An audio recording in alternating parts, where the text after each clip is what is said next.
akandọ́rọ̀ awúgbòǹkò àjàwó àrò awúgbòǹkò asọ̀rọ̀ lójú ọlọ́rọ̀ bọ́lọ́rọ̀ bá gbọ́ màmá pé kí ni baba ńlá baba ọlọ́rọ̀ ó ṣe baba ọlọ́rọ̀ lè ṣe nǹkan ó lè ṣàtúnṣe ìdí ni pé káwó fún ni ká gba wọlé alára ká sọ̀rọ̀ fún ni ká gba wo òkè jèrò àwọn ìfẹ́ àfọ̀gbà ní kíkà àbámọ̀ bọnu àkàndá aríkò kọ́rọ̀ sí bí àgbà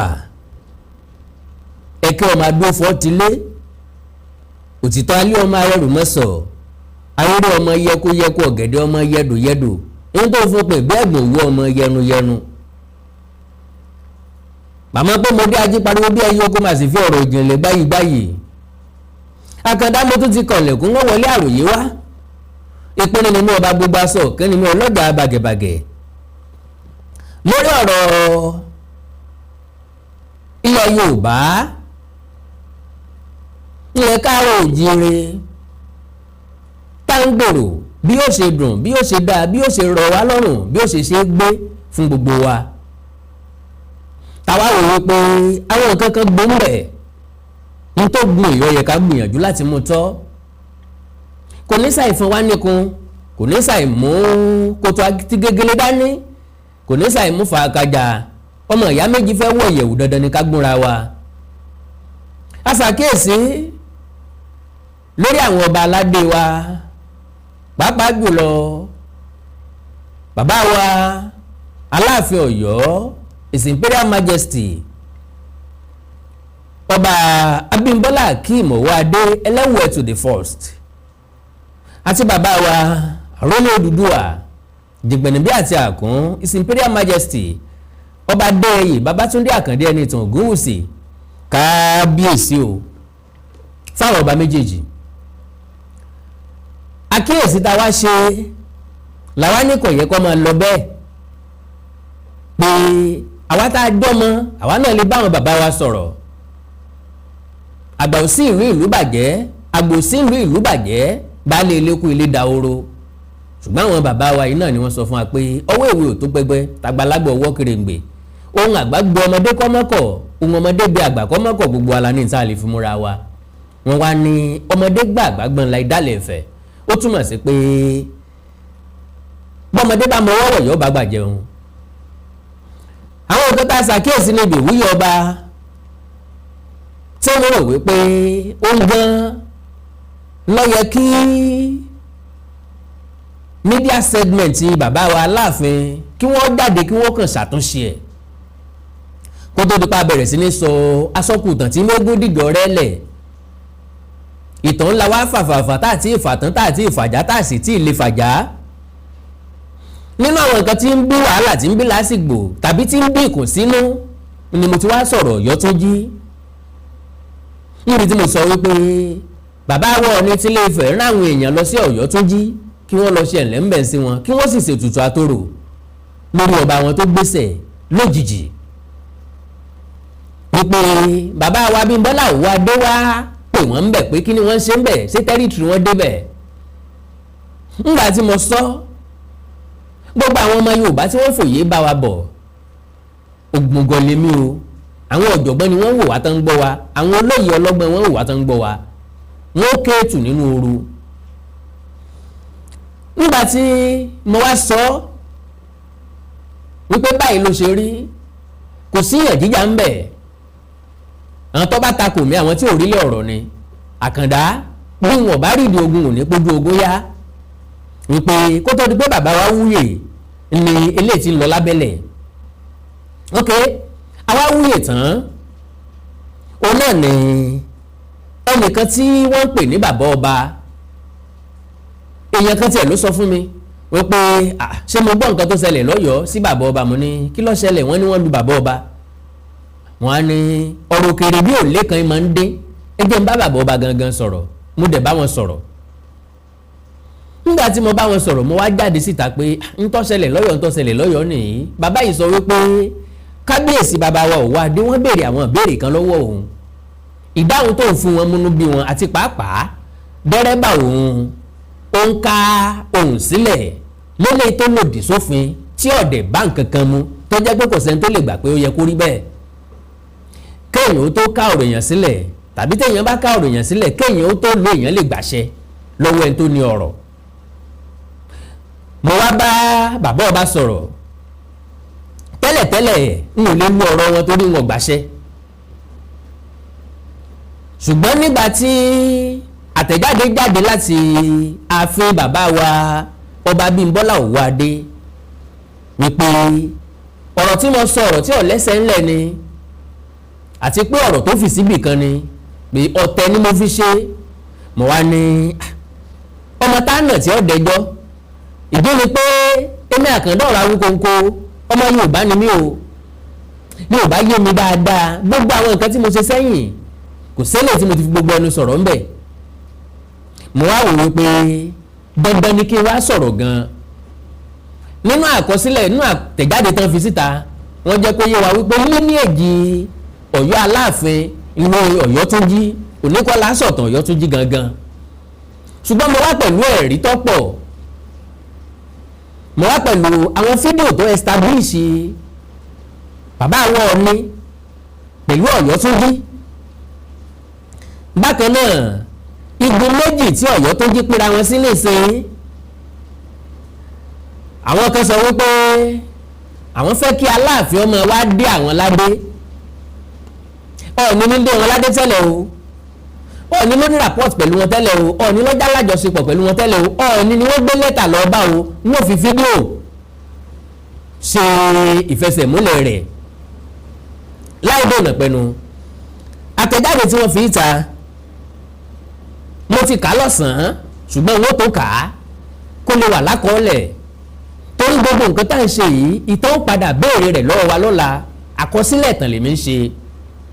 síwájú bàbá ọba tí wọ́n fìyà jẹ ó ti fi àtẹ̀jáde síta, ẹ jẹ́ n kọ́kọ́ ka àtẹ̀jáde tiẹ̀ kí n wá ka àtẹ̀jáde ti ààfin bàbá wa Aláàfin, kí n wá lo ìkásílẹ̀ ohun mi àti igbó kínní àti igbó kejì Ọ̀yọ́túnjí, lẹ́yìn ẹ̀ kí n wá lo fídíò tí ẹ fi bá Ọ̀yọ́túnjí gangan mọ̀ tẹ́ fi mọ bọ́n ṣe sọ̀rọ̀ ńbẹ̀ ńgbà tí ọba Ọ̀yọ́túnjí tó wá kí kábíyèsí ìyẹn Ọọ̀ni tilé Ifẹ̀ ọba Adéyẹyẹ ní ìtàn Ògúnwùsì, àti nígbà tí wọ́n gbé lẹ́tà wá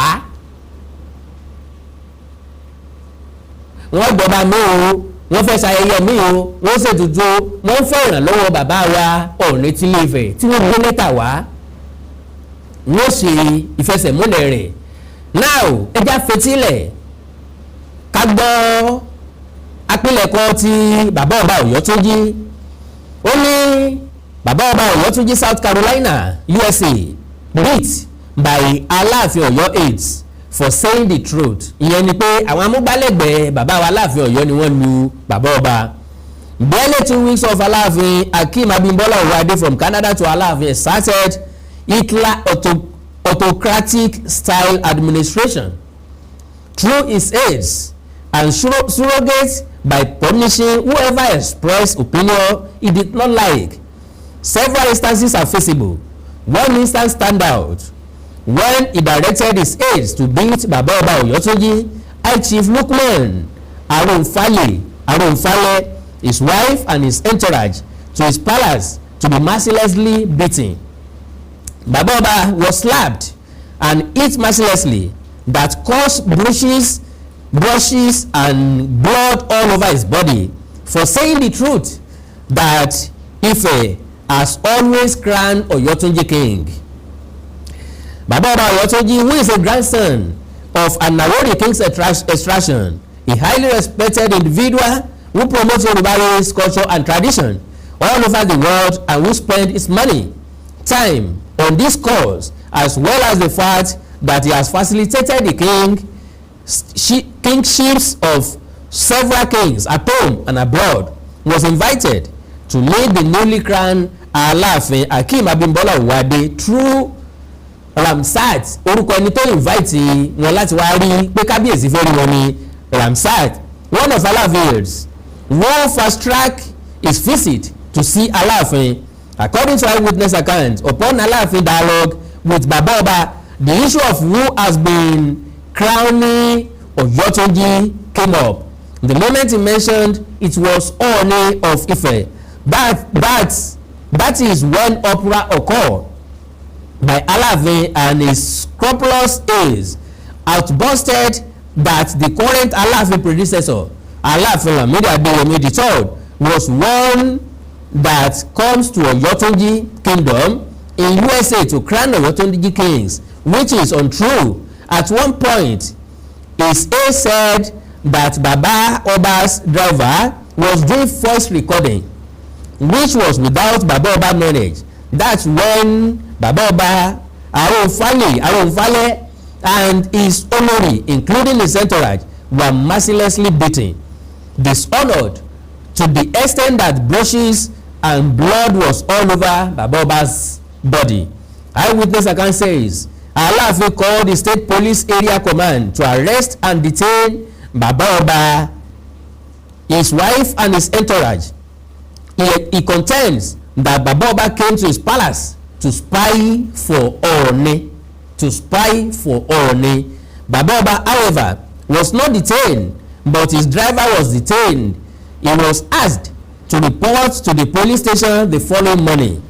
At the end, his driver was bailed and released up to the request that Bàbá Oba and his driver should write apology letter to Alaafin, after which they were allowed complete freedom. Wọ́n kàn undertake náà wípé tó bá jẹ́ pé tí wọ́n sì record wà lórí fóònù wọn kò gbọ́dọ̀ lu síta. 2 weeks after 2 weeks during Alaafin coronation, several incidents of bad conduct has occurred, which include the fact that Akinrogun Soyeyi of Igbaland, a man about 18 years old in attendance of Alaafin coronation, was asked by these aides to remove his cap and his beard in front of Alaafin without giving him the chance to do so. Alaafin aides took off his cap and slammed it on his head. Another incident was also witnessed in public hall when an Owoade king or high chief was asked to remove his head regalia and he refused. Alaafin ordered his aides to carry him completely out of the occasion hall. Let's ask the questions. Barely 2 weeks on the throne, incidents of lack of accommodation to make more friends rather than enemies are occurring. Also, Onisabo of Sabo of Republic of Benin was scorned and he left in annoyance with Alaafin back to Benin Republic.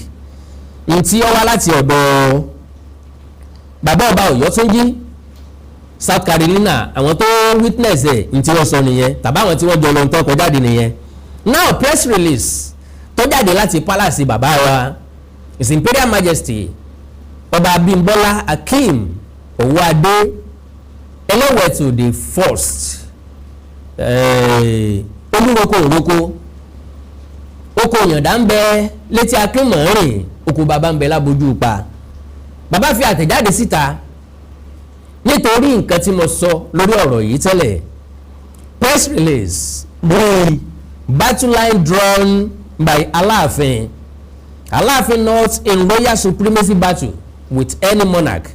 The attention of the media office of the Alaafin of Oyo has been drawn to a misleading and wicked fabrication of a video produced by an online medium, Awikonko TV, and shown on YouTube.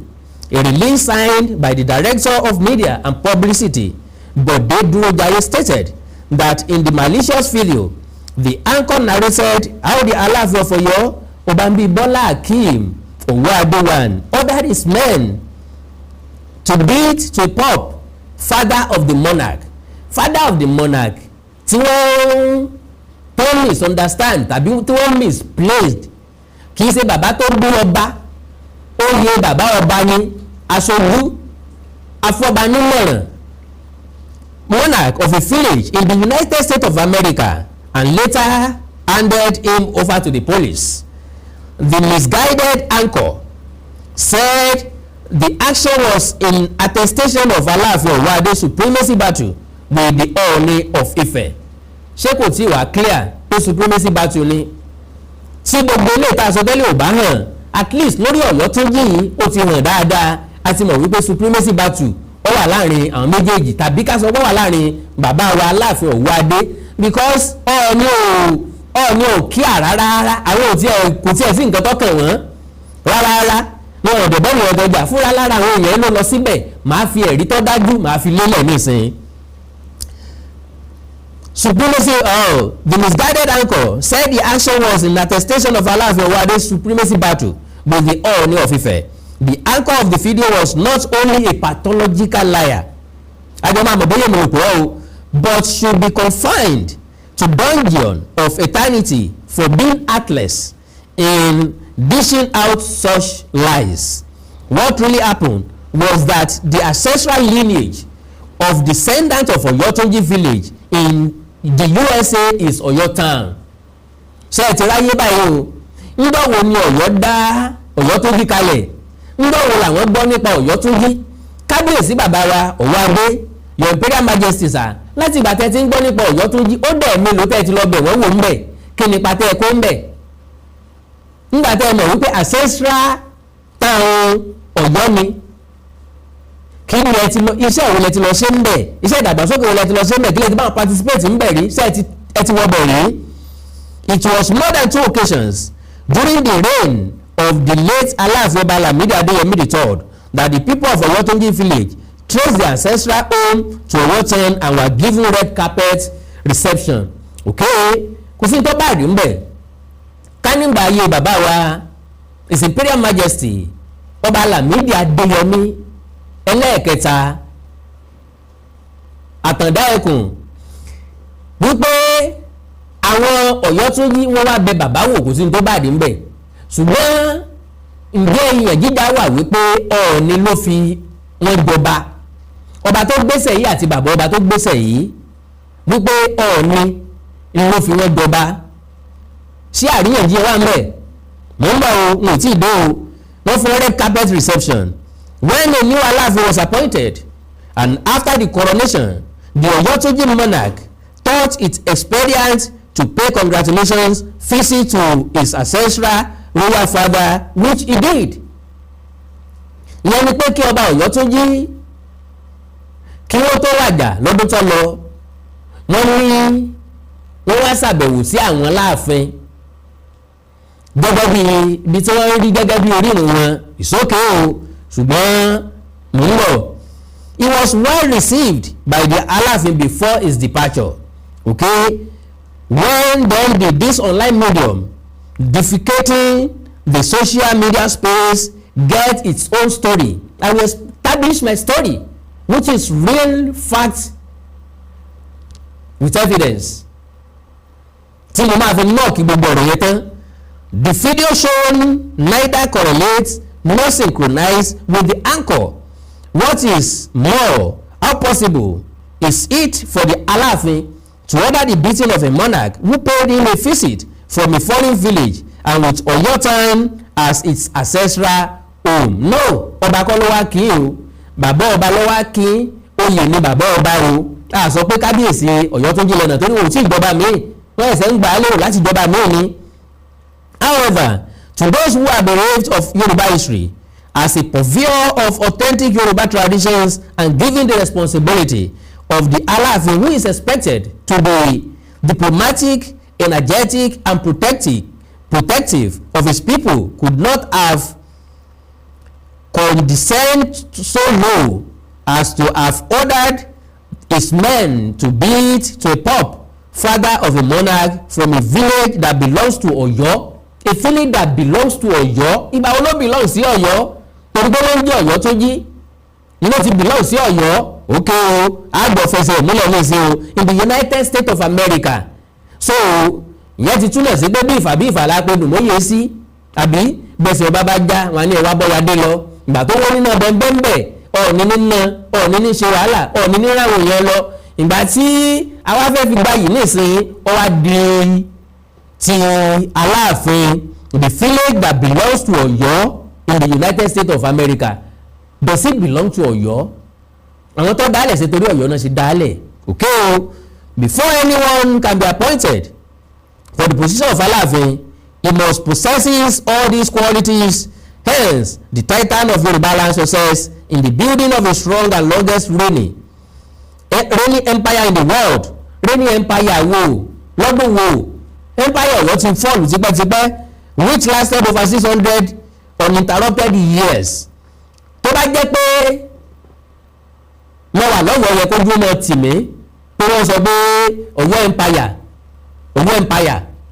because Ọ̀yọ́ empire ò fìgbà kankan báwa gbógun ti Fúlàní, báwa gbógun ti Haúsá, báwa gbógun ti Ìgbò rí. Ọmọ ìyá Ọ̀yọ́ empire náà lọ́yọ́ empire ń gbógun tì ni wọ́n kó lẹ́rú tó ń tà fún òyìnbó bí wọ́n kọ́ là ń lọ.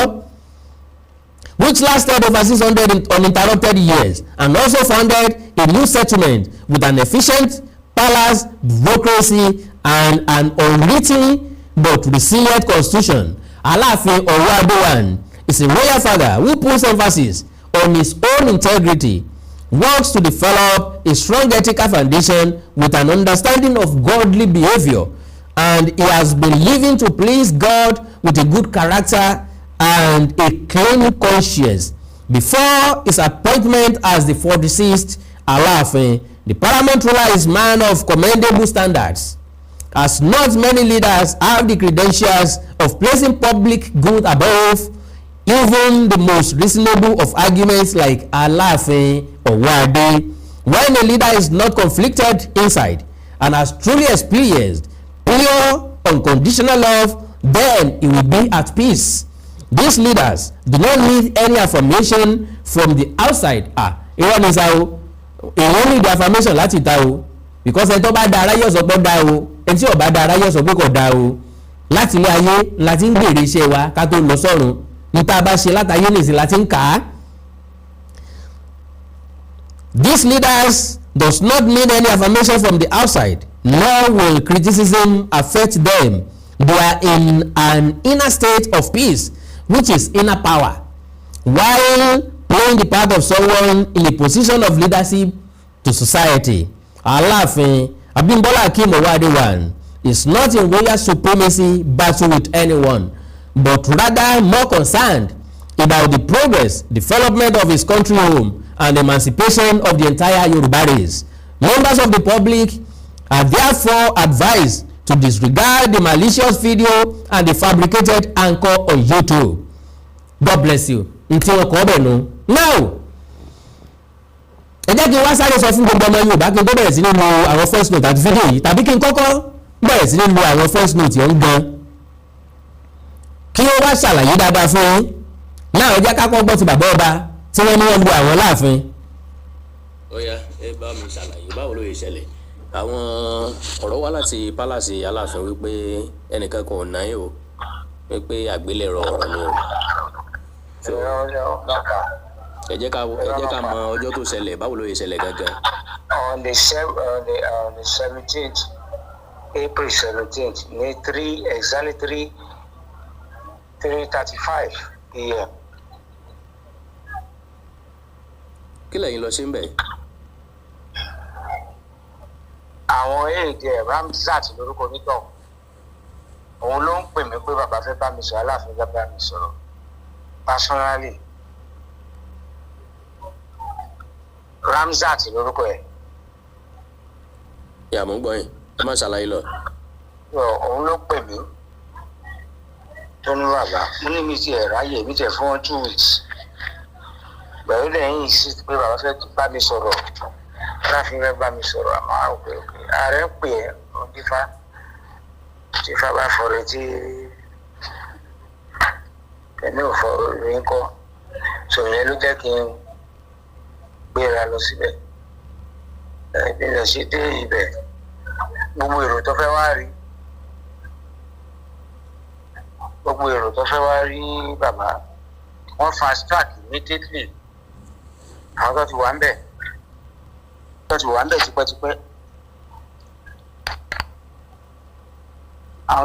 tipẹ́tipẹ́. Wọ́n fast track ẹ̀ tó jẹ́ pé kí n tètè rí. Sọ wí yẹn sí débẹ̀, mo dẹ̀ introduce ara mi. ẹ má bínú ṣe bá ń gbọ́ noise lábẹ́lẹ̀ o ibi nǹkan ni wọ́n wà ibi ìnáwó kan ni wọ́n wà kì í dẹ̀ ṣe ìnáwó òkú ọ̀fọ̀ ni wọ́n ṣẹlẹ̀ ńbẹ̀ tí wọ́n lọ kí wọ́n ńbẹ̀ so wọ́n wà force láti kó láàrin àwọn èèyàn láti lọ sínú mọ́tò láti bá mi sọ̀rọ̀ ni ẹ lè ráwọn èèyàn tí wọ́n ń kí wọn mi ìmọ̀ọ́mọ̀ edit ẹ̀ kọ́ mọ́ dàbí ẹni pé mo yọ nǹkan kúrò ńbẹ̀ ni o. mo introduce ara mi so wọ́n ní ibi tí question ti bẹ̀rẹ̀ nìyẹn. mo ń ṣàlàyé. question wo ló bẹ̀rẹ̀ mo fẹ́ ká ṣe pápápá ni ẹ má bínú. Question tó bẹ̀rẹ̀ ni pé báwo lèmi ṣe jẹ́ l'Oyotunji mo dẹ̀ sọ fún wọn pé mi ni bàbá ọba tí wọ́n ní bàbá ọba ṣé ọmọ Ọ̀yọ́ lè mú wọ́n ní mi kì í ṣe ọmọ Ọ̀yọ́. ẹ má bínú ta ló ń béèrè ọ̀rọ̀ lọ́wọ́ yín gangan. kábíyèsí aláàfin. mo ń gbọ́ yín. aláàfin ló ń béèrè ọ̀rọ̀ mo ní mi kì í ṣe ọmọ Ọ̀yọ́ ó ní báwo ni ṣe máa jẹ́ bàbá ọba wọlé mi ni bàbá ọba ó tún wá bí mi pé ṣé biological son mi ni ọba tó wàjà Moloti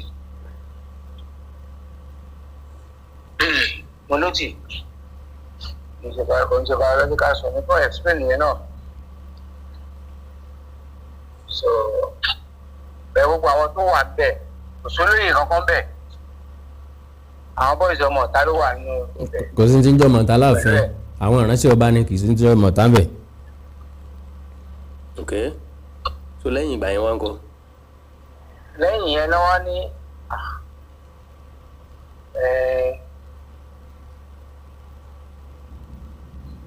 níbo lèmi fẹ́ fìsì ṣé Ifẹ̀ ni àbí Ọ̀yọ́ mo ní mi ò ní ánsà fún yẹn mo ní mo ò lánsà fún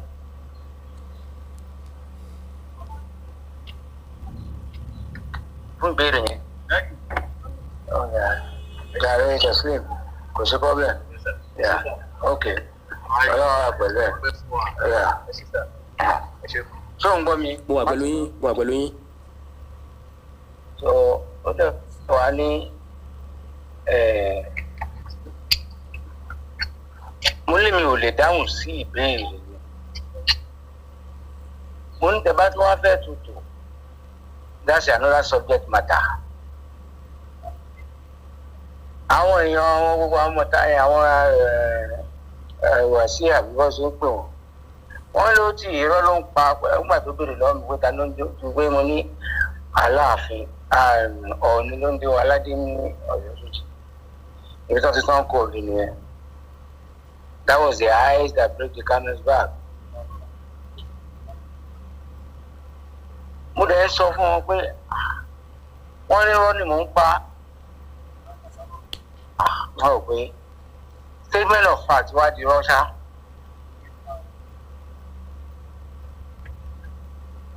statement of fact di rọ́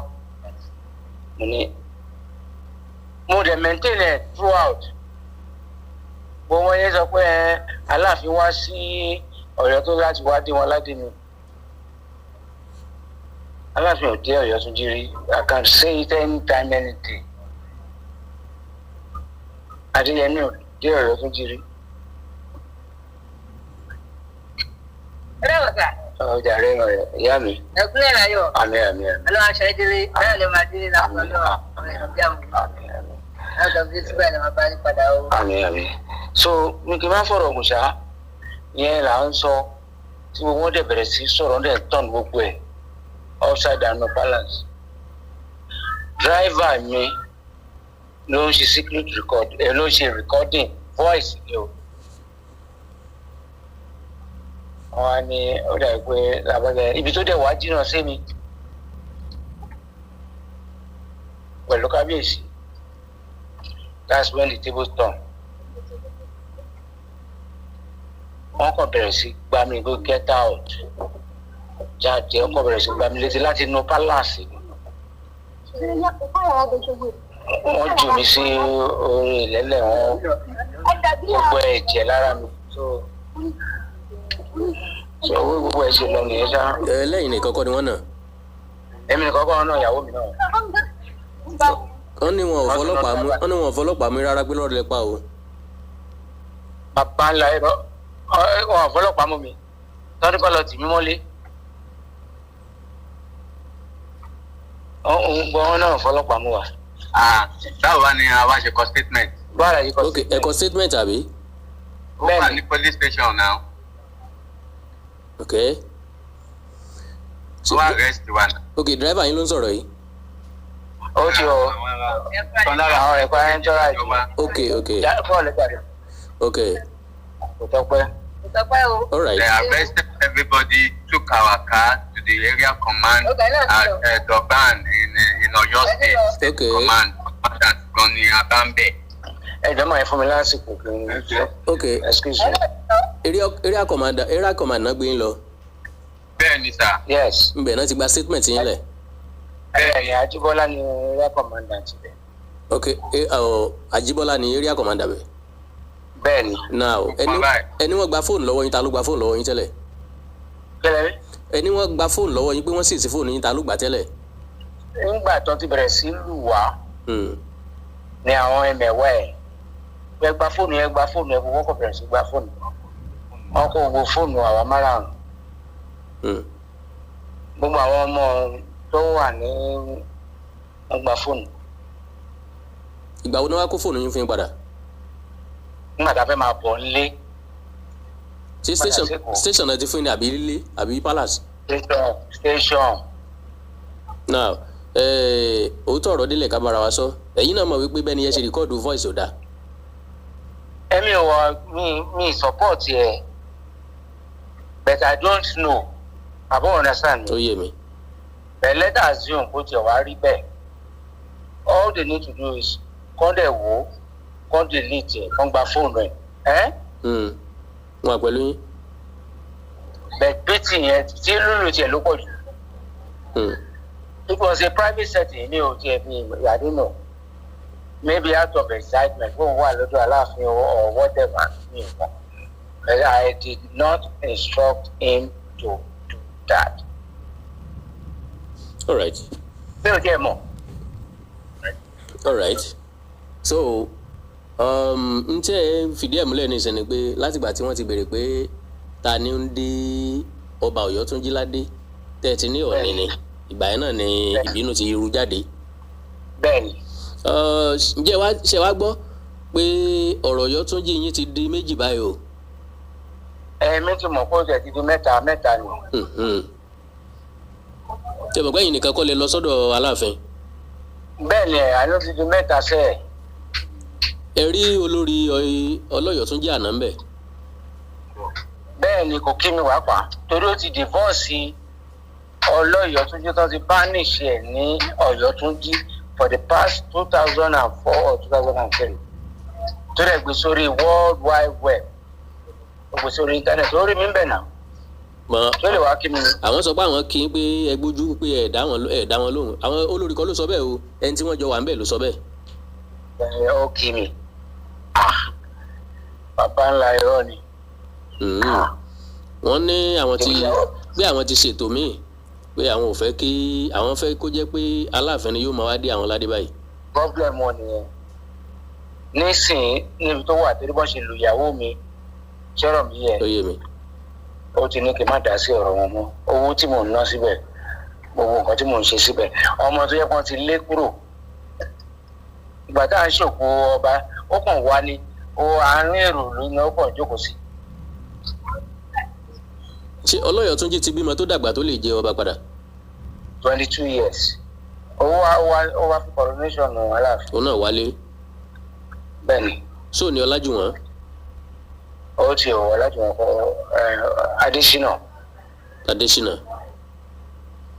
sóò ní Ọ̀yọ́túnjí fẹ́ lù padà báyìí. èmi ò mọ̀ mi ò dá síṣẹ́. tó dà mo ti gbọ́ mo ti fìdí ẹ̀ múlẹ̀ lọ́dọ̀ yín ẹ sáà ti sọ pé wọ́n nà yín ìyẹn adẹ̀lẹ̀ trace ẹ̀ lọ sí police command tó wà ní Durban. àní bẹ́ẹ̀ ni statement wà ń bẹ̀ mo kọ statement ń bẹ̀. wọ́n dẹ̀ ní kẹ́kọ̀ọ́ apology letter. wọ́n dẹ̀ ní kọ́ apology letter and undertaking. kí ló undertaking yín bèsè lórí ẹ má bínú. ẹ pé whatever tí driver mi record will not be spread. Okay. We will not be spread. Undertaking ẹni. Okay. ẹ dẹ̀ kọ́ apology letter pé kábíyèsí ọmọ bínú. ẹ̀bá má bínú náà ni mo sọ. All right. Now that is ọ̀rọ̀ lọ́rùn bàbá ọba Ọ̀yọ́túnjí kí n tó tẹ̀síwájú láti lo voice note igbó kejì tí wọ́n ní àwọn pèké àwọn ti jíròrò láàrin ara wọn ń pé báyìí Aláàfin ni yóò mọ̀ dé àwọn ládé mò ń padà bọ̀ ń bẹ̀ ẹ jẹ́ kí n sáré yá ìṣẹ́jú méjì lò nínú ìṣẹ́jú yín. God bless you. akúndélé àkókò yìí ní gbogbo bíkíbi jẹ́ ti ń wò mí orúkọ mi ni Olúwatóyìn Ẹgbẹ́dòkun tí gbogbo èèyàn mọ̀ sí bàbá ẹlẹ́wọ̀ nílùú Ọ̀yọ́ ojú jẹ́ fi ń wò mí lónìí ojú ọ̀hún ò ní fọ́ etí jẹ́ fi ń gbọ́ mi etí ọ̀hún ò ní di ní gbogbo bíkíbi jẹ́ ti ń gbọ́ mi káàkiri àgbà ńlá ayé ojú àṣà kì í rí bí ojú àwòdì kì í rọ́nà ojú yín ò ní rí bí ojú owó kì í pọ́n dáadáa òsì epo kì í tà iná orúkọ tá a mú sẹlẹ́dẹ̀ kì í jẹ́ kára ó ní lágbá Elédùmarè ara ò ní gbogbo ojú tí ń wò mí lákòókò yìí o lágbá Elédùmarè ẹlẹ́yọ̀ yọ wá kó nú ogun o ìfákan ló ní sùn sórí ọwọ́ làmú kawó kùrùkẹ́rẹ́ làásùnbàtà ẹsẹ̀ ìpàkọ́ láàfin ká tó dayangan sẹ́nu adífá fún Ọ̀rúnmìlà gbénú àwòjà bí ọ̀pá ìrífi olúbámidí mo bá dí ológbò ṣẹ̀ṣẹ̀ bá mi ṣẹ̀ mo bá ṣẹ̀ ọ̀gẹ̀dẹ̀ àgbààgbà tó lóun ó bèlè Èdùmàrè gbìtẹ́ aṣọ rẹ̀ gbó tútú ni nínú ọkọ̀ nínú ẹ̀sìn lọ́mọsẹ́rẹ́ yòóyọ tiẹ̀ ti dán mọ́mọ́ ẹni tí ó sàn kú ayé òní ká ìmọ̀ wọn ẹni tí ó yàn kú ayé òní ká ìmọ̀ mágbẹ̀yìn lágbá lédi ìdún ẹ̀yin lẹ̀ ẹgbẹ̀yìn ọ̀tá yín ẹgbẹ̀yìn ọ̀tá alẹ́ ọ̀tá òde amọ́niṣe ní afa ìmọ́niṣe ní àwọn tí máa ń ṣe ni títún máa bá yàn dárò lágbá Elédùmarè gbogbo là á gbẹ̀yìn wọn o lẹ́ẹ̀kan sí fún àǹfààní ìwọ tí o bá fẹ́ béèrè nǹkan kan nípa ọ̀rọ̀ gbèsè ayé ara rẹ bóyá o fẹ́ béèrè kankan tí ò yí ọ èmi lágbára Elédùmarè kò sí nǹkan tí ó wà ní òròmọdé táwọn òdì òkè òrí bẹ́ẹ̀ ni kò sí ní tágbára Elédùmarè ò ká bóyá àwọn kan ló ti ń wáṣẹ́ ni lọ́dún tó ti pẹ́ ní iṣẹ́ náà ò bọ́ sí pèmí lágbára Elédùmarè n tó ń wá tó ní ọlá yóò bọ́ sí lọ́dún tuntun ọdún tá a wà yí ọdún ayọ̀ ní ó jẹ́ fún gbogbo wa lágbára Elédùmarè ìwọ tó rò pé ogun kan ń bọ̀ jà kò sógun tó wà láyé tẹ́lẹ̀dùmarè ò lè ṣẹ́ kò sí gbógun ṣe lele tó tágbára Ọlọ́run ọ̀ka gbogbo èyíkéyìí tó bá jógun pèmí gbogbo bíkíbi tó bá wà kò sí ìlú tó wà bíbì kan lọ wà tí gbogbo àwọn egbòogi títí wa ò lè débẹ̀ bóyá agbégbòogi borí omi ni o àbí agbéwọnú ọkọ̀ òfurufú ni o bóyá kò sí ní tó jọ oògùn tí ò ṣiṣẹ́ ìwé rẹ̀ ni ò pé tó oògùn bá ṣiṣẹ́ kò síbi táyì gbé lọ jẹ́ gbọ́ fún àǹfààní ìwọ tó bá fẹ́ pè mí nọ́mbà mi ni 090 60 300 508 lẹ́ẹ̀kan sí 090 60 300 508 fún àǹfààní ìwọ tí òun fẹ́ ọṣẹ tá a fi là nínú ọdún tuntun òun lélẹ́yìí ọṣẹ asínà ọ̀la ni o téèyàn bá lu ọṣẹ yìí lágbára Elédùmarè yóò ṣe nǹkan gbòógì ńlá mẹ́ta nínú ọdún kan tó jẹ́ nǹkan ní ńlá nínú ọdún kan òun tó ń ṣe ọṣẹ tó wà lọ́wọ́ mi ọṣẹ àwọn àgbẹ̀tọ́ ọṣẹ tó dájú ni kì í ṣe ọṣẹ tó ní nǹkan burúkú kan nínú àbí ó ní nǹkan kan tẹ́lẹ̀dùmarè lòdì sí kò sí ní tó jọ àìforí èèyàn ṣe oògùn bẹ́ẹ̀ láìsí ìlú ẹ̀jẹ̀ èèyàn gbogbo tá a fi ń ṣe oògùn tiwa nǹkan tẹ́lẹ̀dùmarè nífẹ̀ẹ́ sí ni fún àǹfààní ìwọ tó bá fẹ́ pè mí sórí ẹ̀rọ ìbánisọ̀rọ̀ mi eléyìí ni ọṣẹ àgbélépọ̀tá gbogbo ibikíbi tí tọ́ta bá rò lórí wa orí ẹlẹ́rù náà lẹ́rù ó fi gbẹ́rù rẹ̀ àrígiṣẹ́gi tó bá ṣẹ́gi nígbó orí ara rẹ̀ ní fi rù ọṣẹ àgbélépọ̀tá ní fún wọn tó bá fẹ́ ìmùlẹ̀ àwọn àgbà téèyàn fi máa rí ilé ayé yàn ṣe nírọ̀rùn òun leléyìí o téèyàn máa fi rí ilé ayé yàn ṣe gbogbo téèyàn bá ń dáwó yàn lé béèyàn ń kọ́lé tó ti kọ́ pàtì tí bá ń lòmùlẹ̀ àwọn àgbà ọ̀nà rẹ̀ ó sì béèyàn fẹ́ rọkọ̀ tó ti gbìyànjú òrí bó bá ń lòmùlẹ̀ àwọn àgbà lágbá Elédùmarè láìpẹ́ láì jìnnà ọ̀nà òun ó sì ìmùlẹ̀ àwọn àgbà tó dájú òun leléyìí ọṣẹ tá a fi wẹbi dànù ní gbogbo tí bá jẹbi nínú ayé ẹ̀dá ọṣẹ tá a fi wẹ dànù rèé o tá a fi bi àwọn tó nílé ayé tí wọ́n sì máa fi gbọ́ tí wọ́n máa fi gbà gbogbo tó bá wà lára èèyàn tó bá jẹ́ wọn aburú téèyàn wẹ gbogbo ẹ̀dá téèyàn ọ̀dọ́mọ tuntun tó jẹ́ pé gbogbo téèyàn bá dáwọ́lé nínú ọdún tuntun gbogbo rẹ̀ yóò máa lọ déédéé yóò máa lọ nírọ̀rùn àdúrà wo gbà o eléyìí ẹ̀yọ́nú àwọn àgbàlagbà ni ẹ̀yọ́nú tí gbogbo aráyé fi ń fẹ́rẹ̀ èèyàn lórí téèyàn bá ń ṣe kò síbi kíbi tó bá wà tó bá pè mí ń fi ránṣẹ́ sí ọ ẹ̀yọ́nú rẹ̀ o lágbára Elédùmarè ayé ìyọ́nú sí wa lágbára Elédùmarè eléyìí ni àgbo ẹ̀jẹ̀ ríru ẹni tó bá ní àìsàn ẹ̀jẹ̀ ríru tó ti tọ́jú rẹ̀ tí ò lọ àbí ó ní àìsàn rọpárọsẹ̀ lágbára Elédùmarè tó bá rà àgbo yìí ó ń tọ̀ òun làlàáfíà. eléyìí ni fún nǹkan ọmọkùnrin ẹni tí ò bá ṣe déédéé bóyá ò lè ṣe déédéé mọ́ ni bóyá ò tẹ́ lè ṣe rárá mọ́ ni tó o bá ní egbògi yìí lágbára Elédùmarè gbogbo rẹ̀ yóò ṣe bó ṣe yẹ kó wà padà. fún àǹfààní ìwọ tó fẹ́ pè mí lẹ́ẹ̀kan sí ìlú Ọ̀yọ́ ni mo wà nọ́mbà mi ni 09060300508 ní gbogbo ibikíbi tẹ́ ẹ bá wà tẹ́ ẹ bá pè mí pẹ̀lú ògbó Ọlọ́run kò síbi tẹ́ wà tá a lè fi egbògi ránṣẹ́ sí yín àdúrà yín ó gbà o ọdún yìí ọdún ayọ̀ ni ó jẹ́ fún wa àti fìbànújẹ́ ṣe ilé ayé wa o ọkàn wọ́n balẹ̀ yóò rọ̀ wá lọ́rùn yóò rí bẹ́ẹ̀ yóò ṣe bẹ́ẹ̀.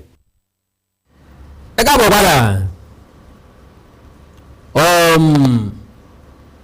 mo nígbàgbọ́ pé ìfọkànbá mi bọ̀ ṣùgbọ́n ṣe ni láàánú wípé àákọ̀ ọ̀gbẹ́ni kankan dọ̀rẹ́ àákọ̀ yẹn ti lọ jù kí n tó ẹ̀sẹ̀ wá play first note ẹlẹ́ẹ̀kejì lẹ́yìn ẹ̀ ni mo ní fídíò mẹ́ta láti fi ẹsẹ̀ ọ̀rọ̀ mi múlẹ̀ lélẹ̀ tó túmọ̀ sí pé kò sí báyìí fẹ́ ṣe tètò ìròní ní apá kejì ẹ mọ́ bínú ẹ foríjì mi títí náà ni mò ń rò mọ́tọ̀dọ̀ mi kódà gan mo fẹ́ kó tó yìí ìṣẹ́jú tó tó yìí ṣùgbọ́n ẹ foríjì mi ẹ jẹ́ agbára wa bẹ́ẹ̀ ẹ láìkẹ́ fọ́lù péjì mi lórí Facebook ẹ máa gbọ́ òkú lórí part 2 ẹ láìkẹ́ fọ́lù péjì mi lórí Facebook Awikonko TV ẹ subscribe sí YouTube channel mi Awikonko TV ẹ wá ní nǹkan pàtàkì tẹ̀fẹ́ kájọ sọ ẹ já sọ lórí WhatsApp +234-904-851-9362 +234-904-851-9362 èdè àti àṣà Yorùbá ò ní wọ mi orílẹ̀-èdè Yorùbá ò ní dàrú ìlú ẹnì kọ̀ọ̀kan wa yóò tòrò mẹ́nẹ́mẹ́nẹ́ àjò àṣẹ o. Awikonko Development Fans Club ilé aláyọ̀ ilé wa. Awikonko Development Fans Club ilé aláyọ̀ ilé wa. Ẹgbẹ́ tó dúró fún ìdàgbàsókè àti tẹ̀síwájú èdè àṣà àtún àjogúnbá ilẹ̀ Yorùbá. Ẹgbẹ́ tó fẹ́ ìrẹ́pọ̀ gbogbo ọmọ Yorùbá tó tún gbé àṣà àti ṣe Yorùbá lárugẹ. Awikonko Development Fans Club ilé aláyọ̀ ilé wa. Awikonko Development Fans Club Worldwide ẹgbẹ́ tí kò rọ̀gbọ̀kú lé ìjọba ẹgbẹ́ tó dúró fún ìdàgbàsókè àti ìtẹ̀síwájú èdè àṣà àtún àjogúnbá ilẹ̀ Yorùbá pẹ̀lú àtìlẹ́yìn gbajúgbajà pèdèpèdè ní àkàndá ọ̀rọ̀ Awikonko ẹgbẹ́ tó ń fẹ́ ìrẹ́pọ̀ gbogbo ọmọ Yorùbá ẹgbẹ́ tó ń gbé àṣà àti ṣe Yorùbá lárugẹ ẹgbẹ́ tó dúró láti ṣàtìlẹ́yìn tó gbọngbọ́n fún àkàndá ọ̀rọ̀ Awikonko àti àwọn ètò rẹ̀ káàkiri àgbáyé àǹfààní wà láti darapọ̀ mọ́ wa ẹ bá wa sọ̀rọ̀ lórí WhatsApp nìkan ẹ lè pè wá ẹ lè send text message tàbí voice note pẹ̀lú àwọn nọ́mbà wọ̀nyí +234-8053-270136 tàbí ààrẹ ẹgbẹ́ Adéolú Adékọ́lá lórí +17048912729. Awikonko Development Fans Club Worldwide ilé aláyọ̀ nílé wa.